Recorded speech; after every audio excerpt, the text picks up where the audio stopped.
This is the ultimate trend exhaustion signal, the profitable diagonal triangle pattern. Waves 1 and 4 overlap, big reversal. Avoid false breakouts and the perfect entry. Let's master this pattern.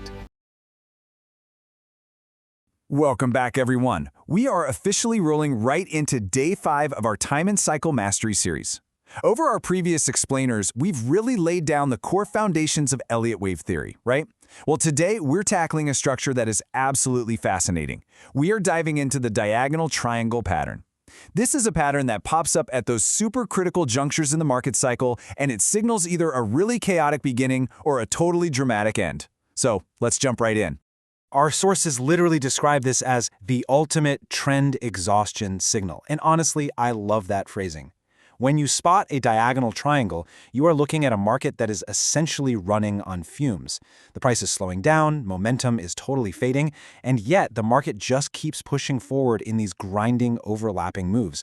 Now, to the untrained eye, this just looks like choppy market noise, right? People get frustrated and they just step aside. But to those trained in Elliott wave theory, this supposed noise is actually a massive, screaming signal. All right, Section 1, Anatomy of a Diagonal. Decoding the wedge. I want you to put on your detective hat for a second, because we are basically examining the crime scene of a dying trend. Based on the source material, the diagonal triangle is a 5-wave formation that looks just like a triangle wedge on your chart. Just like your standard motive wave, it still completely respects the basic Elliott rule. It moves in 5 distinct waves. But unlike a normal, super powerful impulse wave, the shape here actually contracts and narrows as the price moves forward. What you're seeing in real time is a fierce, grinding struggle between the buyers and the sellers, to the point where the internal waves actually start bleeding into each other's territory. So, let's break down the core characteristics. You've got your standard 1 through 5 wave count. The shape is that classic wedge, and while the sources do note that expanding diagonals exist, the contracting ones are way more common. The momentum is your key tell here. It is gradually visibly weakening. And finally, location. You are only going to find these at the very beginning of a trend or right at its final exhaustion point.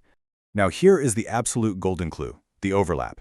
If you remember our core Elliott wave rules, rule number 3 strictly states that in a standard impulse wave, wave 4 cannot breach into wave 1's territory. Doing so is a massive rule violation. But here in a diagonal, this overlap is actually exactly what you are looking for. It's the exception to the rule. This overlapping action proves the market simply lacks the sheer impulsive strength to keep the waves separated anymore. Just look at how wave 4 dips right down into the price territory of wave 1 here. Notice those converging trend lines drawn across the highs and the lows? That forms our contracting wedge. The psychology behind this is just fascinating. As the sources point out, people are still trying to buy at the top, right? But they're meeting this incredibly heavy selling resistance, which causes these deep pullbacks. The overlapping of waves B, C, D, and E creates this super tight price compression. Basically, the market is winding up like a giant spring, signaling that a major reversal or breakout is imminent. Moving on to Section 2, Leading versus Ending Diagonals. 2 distinct stories. Depending on exactly where this pattern forms in the broader wave cycle, it tells us 2 completely different stories. First up, the leading diagonal. This one pops up right at the start of a new trend, typically in wave 1 of an impulse or wave A of a correction. It signals early momentum after a major reversal, sure, but the market is still feeling really uncertain. Buyers and sellers are actively battling for control, and that's what creates that choppy overlap. Now contrast that with the ending diagonal, which you're going to see way more often. This appears at the tail end of a trend. Think wave 5 of an impulse or wave C of a correction. This isn't a battle for new control. No, this is pure, unadulterated exhaustion. The buyers in an uptrend have simply run out of gas. It is literally the dying breath of the old trend. Let's zoom in on the rules for that ending diagonal, since that's the one you'll be spotting the most. Unlike standard motive waves, every single subwave inside an ending diagonal, waves 1, 2, 3, 4, and 5, actually breaks down into a 3-wave corrective structure. So you're looking for a 3-3-3-3-3 internal count. Wave 3 still cannot be the shortest wave. But here is the really massive takeaway. As momentum completely dies out, wave 5 is often the shortest, and it frequently becomes what we call truncated. This just means wave 5 completely fails to even exceed the end of wave 3. When you see truncation in a wedge, you know for sure the trend is officially over. Okay, Section 3, the throwover trap. Beware the false break. You know, before a trend totally dies, it usually tries to take a few amateur traders down with it. Think about your own charts for a second. Have you ever bought what looked like a perfectly clean breakout above a trend line, only for the market to immediately snap back and reverse hard against you? What exactly happened there?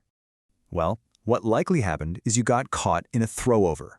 And an ending diagonal, that final wave 5, often stages this brief, totally false break above the upper trend line that connects waves 1 and 3. And volume, which has been steadily declining as the wedge formed, suddenly spikes on this move. So amateur traders see the price break the trend line, they see the volume spike, they assume it's this massive bullish breakout, and boom, they buy the absolute top. In reality, it's just a classic market deception. That throwover is the final gasp of exhaustion before a brutal reversal kicks in. Let's look at Section 4, Trading the Breakdown. Actionable Resolutions. So, the big question, how do we protect ourselves and actually capitalize on this?